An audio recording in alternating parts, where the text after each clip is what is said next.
Hi, so I said that I would do another video because TikTok put some music on at the beginning of this video before and people had difficulty hearing it, so I'll do it again.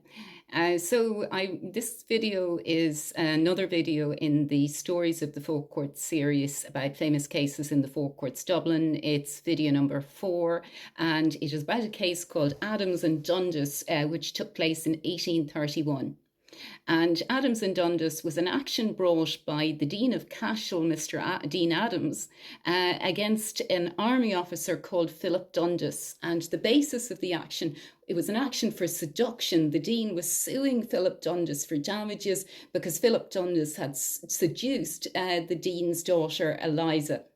So I'm going to, I suppose, take you through the case. The case took place in the Four Courts in Dublin, and this is an image of the Four Courts from 1831. And the first witness in the case was Eliza herself, and she had a really incredible story to tell about the circumstances of her seduction. So this is an image here of Dundalk Bay around the early 19th century. The Adams family had gone to holiday in the seaside village of Blackrock near Dundalk. There were 3 Adams girls, Eliza and her 2 sisters, Dorothea and Caroline, and they used to go out for walks together in the neighbouring countryside. And when on these walks, they encountered Philip Dundas, who was an officer in a regiment nearby. He was a very wealthy young man. His father had been the governor of Penang in Malaysia, and he had died young, and he had left Philip a very large legacy. So he was extremely eligible. And he was also supposed to be quite dashing. Apparently, he had a very large pair of mustachios, which were really regarded as very attractive by young women in those days. And he took a shine to Eliza, and I think on his second meeting, he kept meeting the girls accidentally when he was out when they were out walking. And on his second meeting with them, he suggested that they all go on a trip to Rostrevor, County Down, which was not too far away, and he said it was very beautiful. And then he met them again a few days later, and he had another young man with them this time, and he introduced this other young man as Lord Dorchester. And of course, the girls must have been very impressed by meeting a lord as well. So they were all quite young. Philip Dundas was 25, he was the oldest, and then the girls were all in their teens, and Lord Dorchester was also in his teens. He was 19 at the time. But after introducing the girls to Lord Dorchester, Philip Dundas became very, I suppose, he started asking Eliza if she wanted to get married, and he suggested, it would be great fun to be married to him, and why didn't they go to Newry and get married that night, and they could stop then in Rostrevor for their honeymoon. So it all seems terribly sudden. She'd only spoken to him a few times. Apparently, Lord Dorchester made similar representations to Caroline, who was with Eliza that day.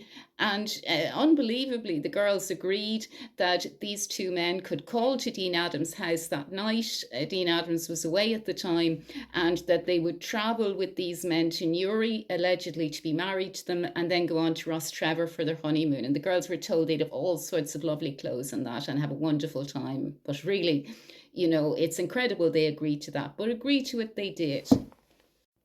So that night at 11 p.m. as arranged, Philip Dundas knocked on the window of the girls' bedroom with his whip, and they came out. They got into a carriage with Philip Dundas and Lord Dorchester, and they headed off to Newry.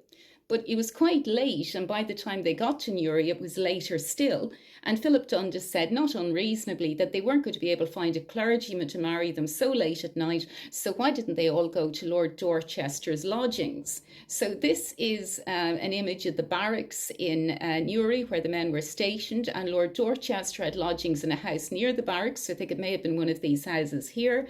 And they all went up to Lord Dorchester's lodgings, and Philip Dundas said to Eliza, I'll show you your room. So he took her into a bedroom, and he said, this is where you're sleeping tonight with me. And she said, am I not sleeping with my sister? And he said, if you stay here tonight with me, I will marry you first thing in the morning. So he was going to preempt the wedding, but he was telling her it was okay because they were going to be married first thing in the morning.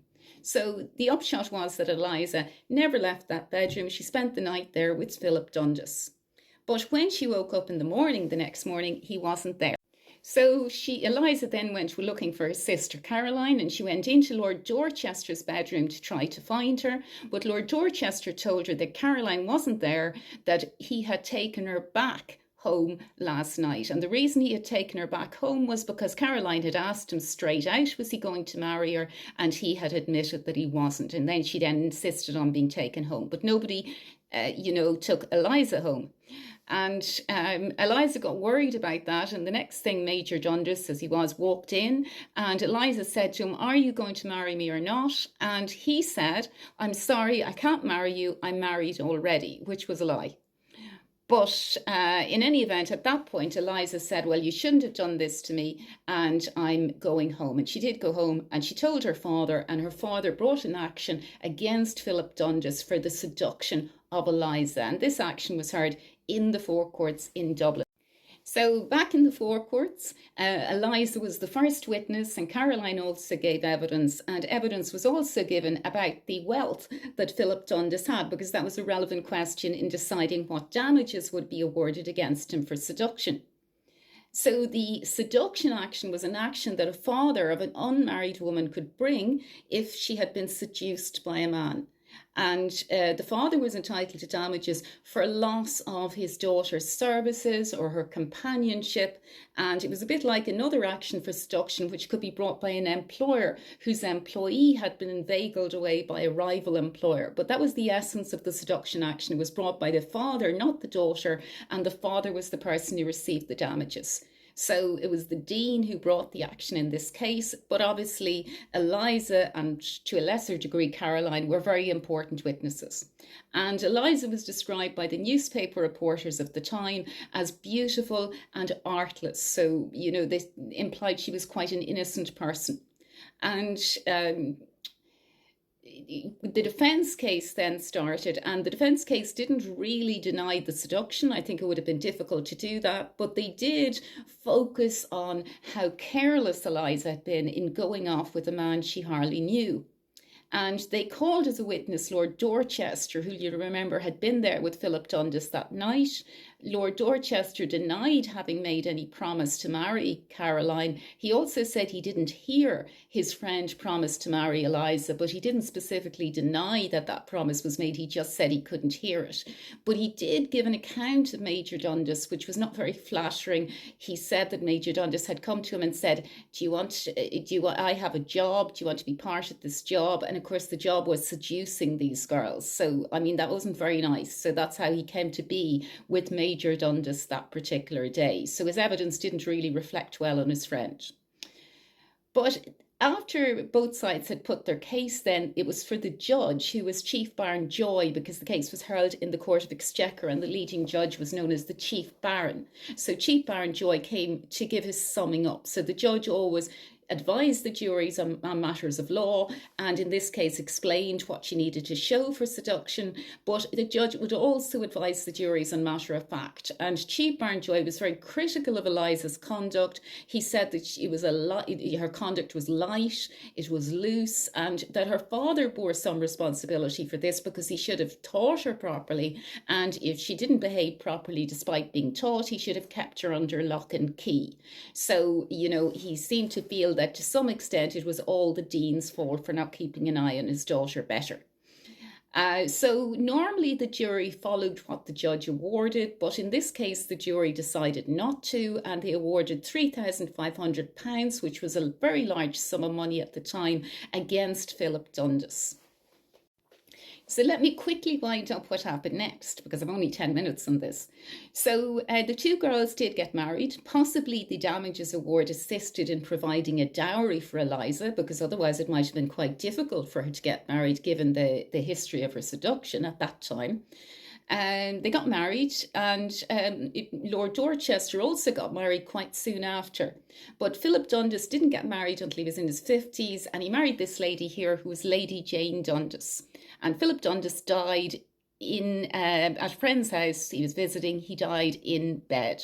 So that was the story of what happened to all of them. So I hope